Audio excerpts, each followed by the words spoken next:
Arsenal have just been hit with the worst possible news before the North London derby. Gabriel is out for up to 2 months injured. With a huge week ahead, including Bayern Munich and Chelsea, we now have a massive defensive dilemma on our hands. So what happens next? Who replaces him? And will any of Arsenal's injured players return in time for Spurs? Let's break it all down. This is the Real Arsenal Deal podcast.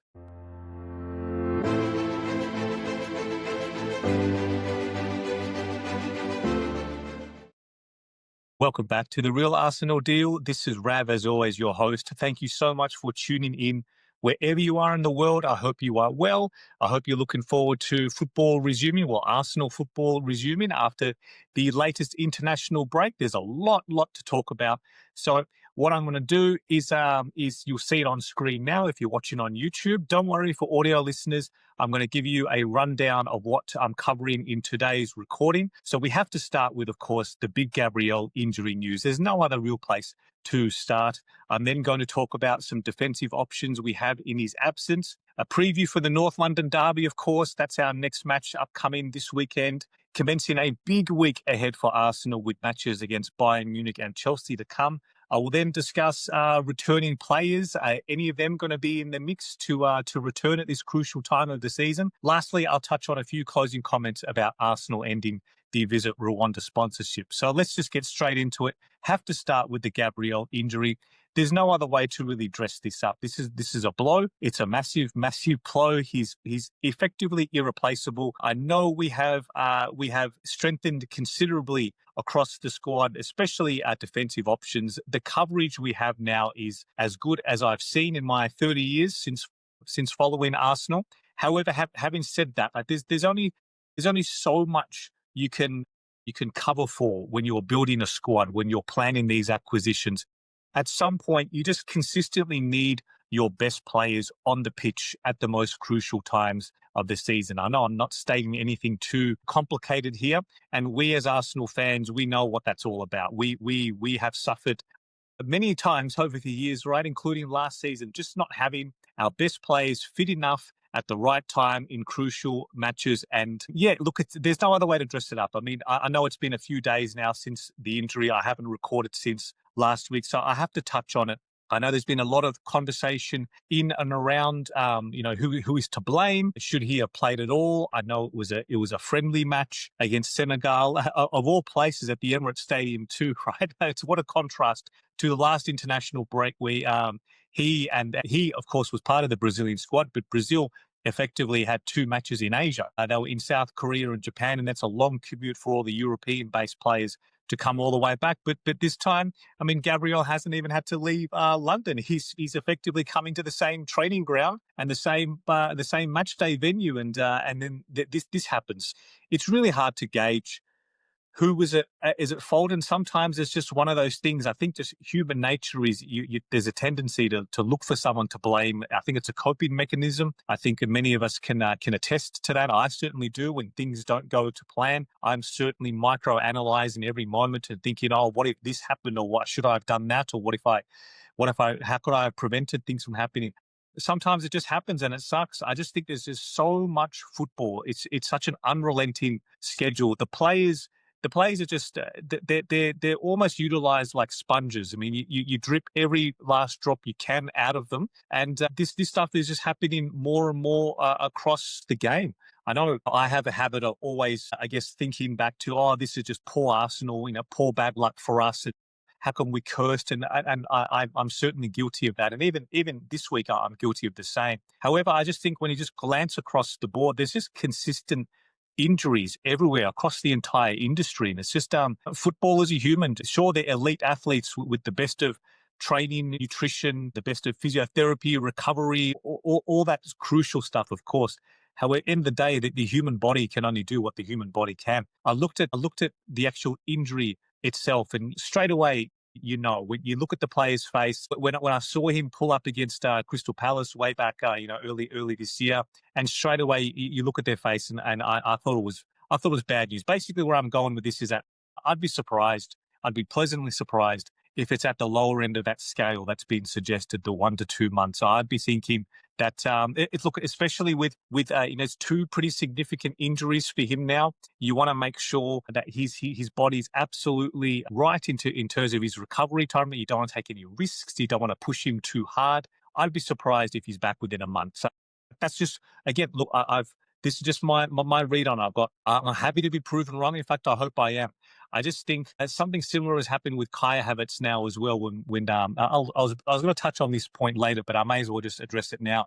There were quotes from the German team coach Nagelsmann just saying that it was very vague. It hasn't given any specific dates or any specifics around that, but it's just basically said that Havertz has suffered a minor setback and he's due back towards the end of this year. So again, look, that's a very general time frame, nothing too specific to read into there. But the point I raise about Havertz is that he too has had a second very significant injury. And once players get to a certain stage, they're on the cusp of returning. They're in that sort of final weeks or stages, and their training load increases and whatnot. That's where you're at risk of a minor setback or a niggle elsewhere in the body that might be overcompensating for the injured part of your body. So you just got to manage it really, really carefully. I think a similar no nonsense, no risk approach will be taken with Gabriel, because you have to protect your best players. We need them. Come March, April, May, that run in when we're balancing hopefully, of course, Champions League playoff matches, quarterfinals, semi-finals, whilst also wanting to maximize points on the weekend in the Premier League. We need them back. We absolutely need them back. It's a blow at any time of year, of course, to lose key players. I mean, Gabriel's as good as a centre-half as there is going around at the moment. He's a colossus. He really does own Spurs as well, more specifically the next match. It's a great relief for them that they're not coming up against Gabriel, because in both boxes he dominates. I think out of the last few matches, has he won 3 Man of the Match awards out of the last 4? I'm not sure of the specific stat, but something along those lines. I mean, he's a match winner.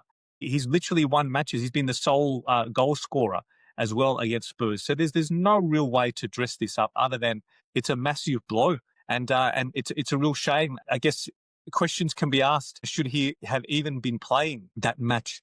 But that's me with the comfort of watching from afar with my Arsenal only hat on. I mean, players want to play for their countries. It means so much. I mean, I may as well just talk about this point now as well. What an amazing few days in terms of international football. For Ireland, I mean, that was an unbelievable finish. Even though I've got no vested interest in either country, either team, of course, but I did tune in. I watched once I heard that Ireland overcame Portugal and Ronaldo was sent off for the red card. So of course, that drew my interest. I ended up watching the mini match with my sons. Of course, we were glued in, and that finish was amazing, absolutely amazing. I mean, the scenes that I saw on social media afterwards, people celebrating all across the country, means so much to these nations. Same thing with Scotland. Unbelievable scenes, incredible. I mean, the scenes of Kieran Tierney dancing, celebrating towards the end. I mean, it was heartwarming stuff. I mean, absolutely heartwarming. If anyone deserves that moment, it's him, after all the injuries, everything that he's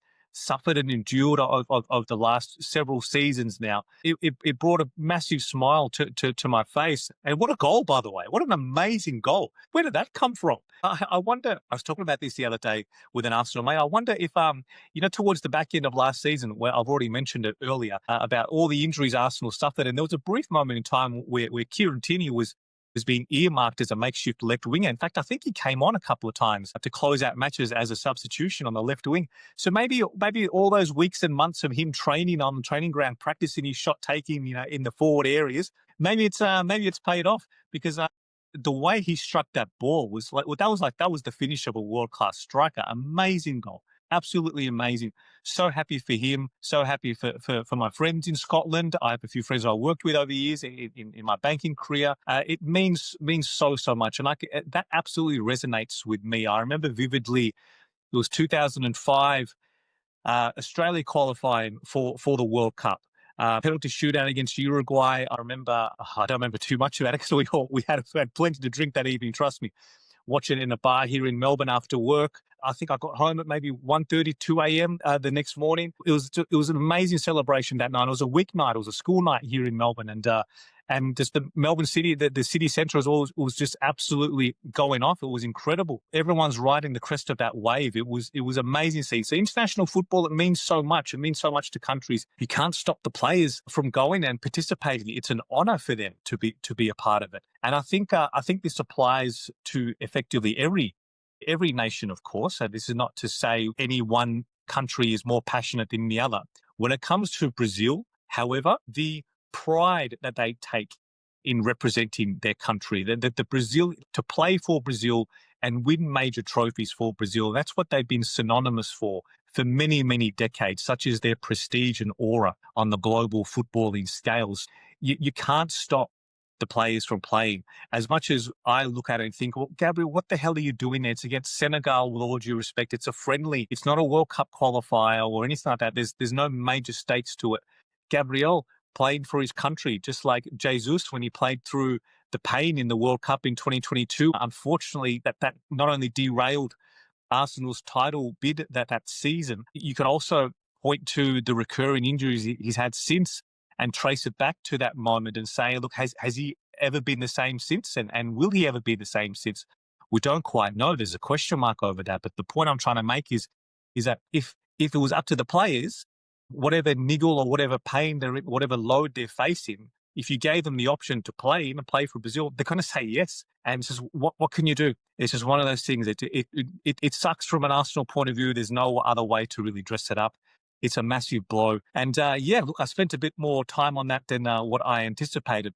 Look, it is what it is now. We are without Tim for a very crucial period of the season. I mean, every period of the season, of course, is crucial. However, we have got a very heavy patch of games upcoming. Thankfully, we have some options now. We most certainly have some options. So I guess the immediate question springs to mind is, who steps in at left centre half for Gabriel? And already you've got 2 or 3 options, and I think all of them have their logic to it. All of them have their rationale. You could have Hincapié step straight in there as a left-sided centre half, keeps things as seamless as possible. It's a like-for-like replacement in that respect. It won't involve 2 right centre halves being in there if you shift Saliba to left centre back and have Mosquera in on the right side, which I doubt that would need to happen. Even though Saliba plays there for France on the left side of centre halves, I don't think you need to make that many changes to accommodate Gabriel's absence. So Mosquera can just very easily slot in as a left centre half. You've even got Calafiori who can play there, and you can bring in the likes of either Lewis Skelly or Hincapié at left back. So we are blessed with options, absolutely blessed. It's brilliant to have players of that caliber, next cab off the rank, ready and willing to step in and do whatever the team needs. So if you were to ask me in terms of prediction of who will actually come in, I like the sound of Hincapié. I like that coming in.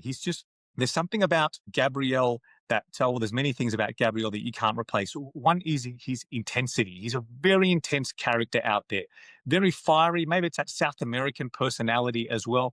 I think Hincapié, he has that intangible too, even though we haven't really seen it. Of course, I can't say this with absolute confidence, right? I'm just going off our player profiles and compilations and videos that I've seen of him at Leverkusen. So I like that passion. And I think in a match of this caliber, this stature, I think it makes sense for him to come in. Would I complain at all if it's Mosquera named on the team sheet? No, not at all. I mean, he's shown his caliber. He's shown what he's capable of. And maybe, speaking of Leverkusen, Hincapié's experience in Germany, maybe it makes sense for Hincapié to come in midweek against Bayern Munich, drawn upon his experience against Bayern Munich all those years spent in Germany. We've seen it a few times already take, for example, when Arsenal went to Athletic Club Bilbao for the Champions League, Moreno and Zubimendi were almost locks to play that one. Their experience in La Liga, their Spanish experience. So perhaps it's in Hincapié midweek. We'll just wait and see. Calafiori and Timber also had some injury question marks on international duty. I think they're okay. It was just so refreshing to hear Gattuso, the Italian coach, just basically say that Calafiori, that he want to push him, he wasn't ready, and it wouldn't have been fair to Arsenal to do so. So they released him from the Italian camp and he returned to London. So that was lovely. That was so refreshing to see. Who else did I just mention? And Timber, that's right. So with Timber, I haven't seen any of the footage. I've just read its description. So he did leave the field, but he came back on afterwards to see out the rest. I don't think the rest of the second half, but until he was substituted later on. But I don't think, touch wood, I don't think there's any major question mark over Timber. I'm hoping he's ready to go as well. He's another one who needs to be managed. His workload. He too is coming off a very significant injuries last season. He had ankle surgery towards the end of the season, just finished a few months ago. So you got to manage this. You got to manage them. You got to look after them. Ben White, of course, has been fit and on the bench for some weeks, but hasn't really featured starting or coming on. And I'm not too sure of the status there. Is he ready to start a match, or is he ready to step in as a substitution? Yeah. So look, Arsenal have the options on paper. It's just a matter of which configuration Arteta chooses. I think we've got the players. We've got the caliber, we've got the squad there. So I still have a great sense of calm around this match, as contradictory that may sound, because I spent a lot of time bemoaning the Gabriel injury before. But I just think there's a sense of calmness around Arsenal at the moment, and I'm really looking forward to Arteta speaking. I think it's tomorrow, I believe, his press conference, pardon me. So I'm sure he's going to get asked about the injury and should Gabriel have played and all that sort of stuff, and managing the workload of players. He'll probably get asked as well about that week just prior to the international break when we had 3 away games in a row. We didn't really heavily rotate that much. I know we're quite limited in terms of forward options, but defensively, he might get asked, was there the opportunity to sit down Gabriel and play some of the other defenders or whatnot, or especially late on against that match, the draw against Sunderland, we only made the one substitution. So it'll be interesting to see his insights from it. And again, I'm sure he's going to get asked this one around players returning. Are they back into the fold? Because, and that brings me to my next topic of conversation. We've all known for a little while that the likes of Odegaard, Martinelli, Havertz, Gyökeres, have I missed anyone there? Gabriel Jesus, we all know that they are closing in on their return now. In terms of exact time frame, that's it. Madueke as well. Pardon me, I forgot to mention Noni Madueke. So we know that we've got this host of players in the forward department who have just been unfortunately out injured. And they're all at various stages, of course, in terms of their recovery and rehabilitation. We were all earmarking this match as, can we get 3 or 4 of them back into the fold? Based on what is sort of, I guess, coming out or what is not coming out, I guess, from the trusted Arsenal sources, is that I don't get the sense that many of them, if at all, are actually going to be ready for this weekend. It seems that Madueke was potentially close to featuring against Sunderland in the matchday squad. That's just what I've read.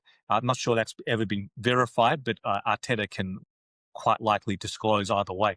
So if I run with that theory for a moment, if he was close to returning for the matchday squad against Sunderland, then you'd imagine with an extra 2 weeks under his belt in London on the training ground, I'd like to think that maybe he's ready to be a part of the squad for this one. Maybe not in the starting capacity, but it will certainly be brilliant to have him on the bench, because our attacking options the last few matches, when you look at the bench, has been very light on, with all due respect to Waneri, Dowman, Harriman and Nuss. We're going to need our key senior players back. That's not to demean them. But, would I feel better looking at the bench and see Martinelli, Madueke available for this one? Absolutely. They're both game changers. And of course, there's the downstream effects too. In terms of load management, we've got to keep an eye on the likes of Bukayo Saka. That's the worry now. Bukayo is playing a lot of football lately, again for England as well. I don't think he started the second match. I know he scored in the first one, and I think he came on as a substitute in the second one. Just got to manage him accordingly. So we've got some decisions to make there. I think it's just most likely going to be Merino as the centre forward. That looks set to continue, unless you do something such as Trossard in midfield, Eza on the left, and maybe Merino as a midfielder. Maybe he comes in that Martin Odegaard position as a right 8 or a floating 10 style midfielder, playing it almost as a second striker. Arteta has experimented with that before. We've had some success doing that before as well. So Eza on the left is an option. Later on in the match, if you needed to, you can always move Trossard to the left, move Merino up forward. We've got hopefully the likes of maybe Martinelli can come on as an impact sub, maybe Madueke. If Saka needs a rest, or he can come on the left as well. We've seen him play there and do well. So you just need some players back now. Even one or two players back on the bench, it can just change the entire dynamics. It can give us all a huge lift, especially the players. They're doing their utmost despite the situation. But at some point, we're not there yet, thankfully. But there's going to be a breaking point for a few players if you continue to run them to the ground like this. And Arsenal have built this squad for reasons such as this. We built the capacity, the contingency plans in for this reason. Now, what you can't cater for is when you've got 6 injuries at the same time in the forward department. That was never part of the plan. We're down to Mikel Merino as the centre forward again because our 3 other senior options are all injured at the same time, Jesus, Havertz and Gyökeres. And that's just really unfortunate. And we just hope that we could bring them back into the fold soon because there's a lot of football to play and there's a lot of minutes to share around. I don't know the status of Gyökeres. It doesn't sound likely for this match, maybe later in the week. Same with Odegaard. Sometimes when players go on international duty, the senior coaches for their countries, they give a bit more information. They divulge a bit more than Arteta normally would, right? We know Arteta keeps his cards close to the chest. But there wasn't anything significant in terms of, Odegaard, he's ready to play or anything like that. Like nothing really came out. And they'd probably be briefed as well from Arsenal not to divulge anything about that. So remains to be seen. I'll be tuning in to hear what Arteta has to say because, I think just with the last couple of days, in addition, I haven't mentioned this yet, but I may as well now. I think we could do with some good news because it was confirmed that Michael Oliver is officiating this one. And if you listen to my channel before, you know how much it does my head in talking about officials and referees and stuff. And it sucks the life out of me, but you have to mention it. You kind of have to. I think there's a very poor relationship between Arsenal, the players, and Michael Oliver for a host of reasons. There's more than enough supporting evidence to suggest why. So it's interesting that they bring him back for this one. Did I read correctly that Jared Gillett is on VAR duty as well? It's bizarre. It seems like every second match we've either got him as the VAR or he's the on-field ref. It's just one of those bizarre things. But look, it was bound to happen at some point, of course, right? He was going to be selected to officiate Arsenal again at some point in time. It's just interesting though that can he handle the temperature on this one because sometimes the referees they don't. We saw that against Sunderland as well. I think who's the referee? Was it Pawson? I can already feel the energy being sucked out of me. By the way, even bringing this up again. So I'll close this topic off in a second. But you just saw that that referees were not able to handle the temperature of the match, and the players sort of walk all over them. So Michael Oliver in North London derby. What could possibly go wrong? He's hoping right. On a more positive note, to close out that topic, Arsenal have really dialed down the noise on that one lately. I think we've just made a conscious decision going into this season to really eradicate that discipline stuff. The silly yellow cards and red cards, even in the last few matches, some of the yellow cards we got, they're not really yellow cards. The yellow card Zubimendi got, again, it was ridiculous against Sunderland. That was wild. So I think we're doing really well to quieten down that noise, that distraction that used to haunt Arsenal, and then it just became such a big thing. It became a media frenzy, being clickbaity headlines. Every second question it seemed Arteta's been asked about in press conferences. You could just see it became such a distraction, and we don't need distractions because there's been enough of that over the last few seasons. I think Arsenal have just been behaving in a different manner this season. We just look very focused. We look much, much more professional. We seem hell-bent on climbing that mountain this season. And that's the sense of assurance that I'm very optimistic about. I'd like to see that continue, and I believe it will. I think Arsenal are just saying, no matter what's happening out there, no matter who's injured, right, what all the noise is, what all the headlines are, what pundits are saying, we are just going to block that out. We are just going to do our thing, go out there and just get the job done. And I'm really, really excited that mentality, it permeates through the entire club. You just see it in the way players talk. Even Mosquera and Lewis Skelly in recent weeks, when they've been talking about the terminology they use, right? They talk about our defence as being our house, and they don't want to give the opposition anything, don't want to give away any silly goals and stuff. And I love that. I love that, especially Mosquera, who's so new to the club. And he gave a beautiful interview last week, touching on a range of topics. I implore you, if you haven't seen it, to please go and read it. It is such worthwhile reading, just such range of topics covered in this. My respect for him is just it just significantly increased the way he spoke about immigration, his parents' sacrifice and everything, basically from Colombia to Spain, him leaving home at 12 years of age to join Valencia's youth academy to make a career, make a better life for himself and his family. Incredible. It's a beautiful interview, and it speaks to the type of character as well, the type of players that we are looking to attract and align ourselves with. And I know that means a lot to Arteta as well. Yeah, individual characters, integrity, that means a lot to them. So we've got someone very special there with Mosquera. I'll highly recommend you go and read it, please.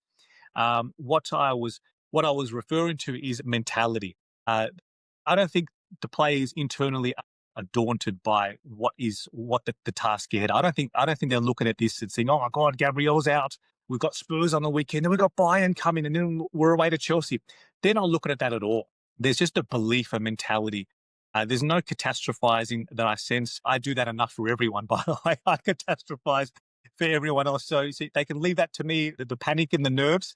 You can leave all that to me. But inside of Arsenal, internally, there's just nothing but focus, and that's lovely to see. It's so reassuring. It's so calming. Whenever I have moments of doubt, I just think back to the energy being transmitted by the club, with the way they speak, the way they're looking at this task ahead. I know people are going to make a big thing about Manchester City breathing down our neck and Erling Haaland's form. And sure, if he continues that, and if they go on one of their epic runs that we know they're more than capable of, I mean, it is what it is, right? But from an Arsenal point of view, I think we've come a long way in the last few seasons not to get too distracted by that and be looking over our shoulder or looking in the rearview mirror.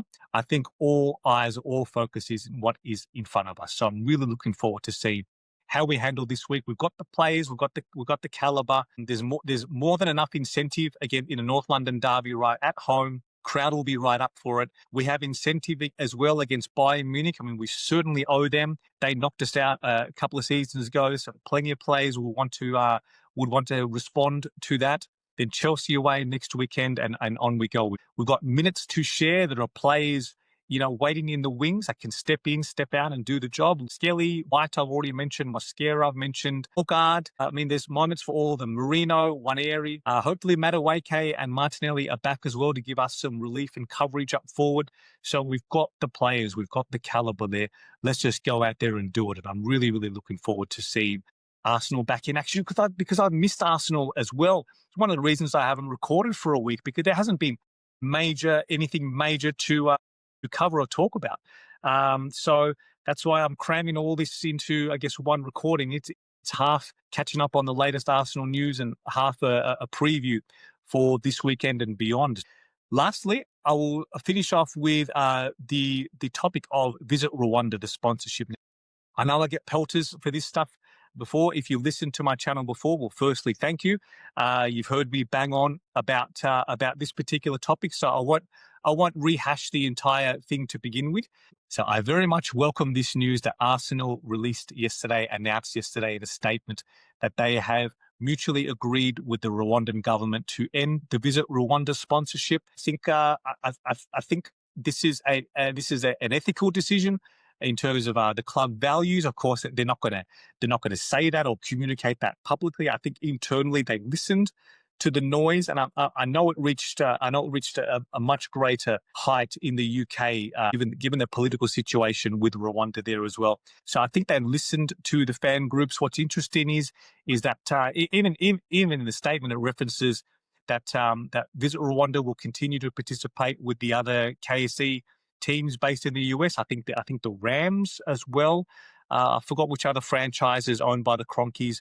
But it's not like a complete severance of the relationship. It's just exiting, withdrawing Arsenal's sleeve sponsorship with Visit Rwanda. So I think it's good news. I just think I won't rehash the whole thing again about values and integrity the way I prefer to do things. I know it's not everyone's cup of tea, and you've certainly let me know in the past about that. But that the whole thing was about, look, I know there's problems everywhere. You can cite problematic sponsorship deals everywhere, basically. I mean, look at the naming rights of our stadium.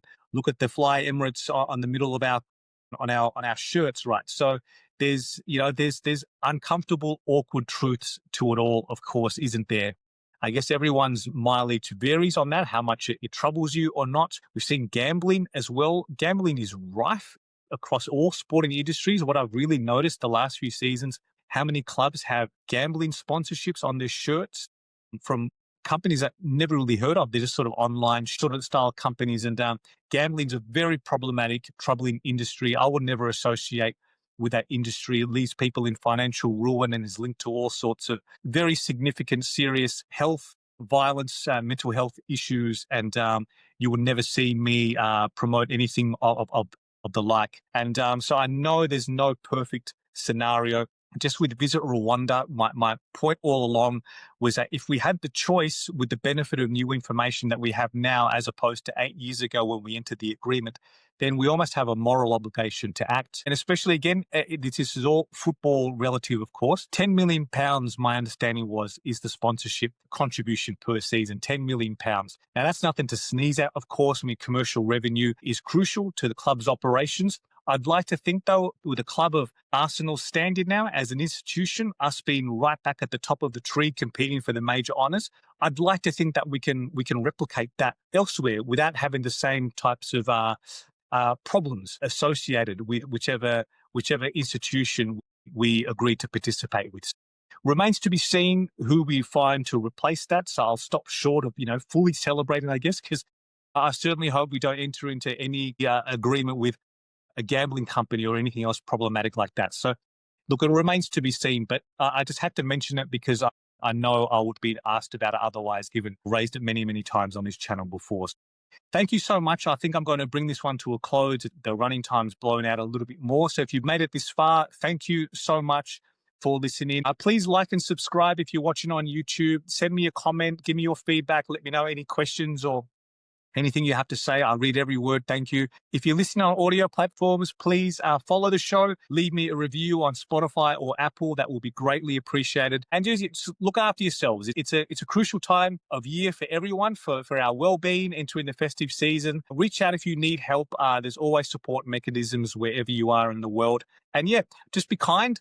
And let's just go and get this done, Arsenal. I'm really excited to see football back, and I'll be back on recording more content regularly now that the matches are about to recommence. So thank you so much. Take care of yourselves, check in with your loved ones, and come on, Arsenal.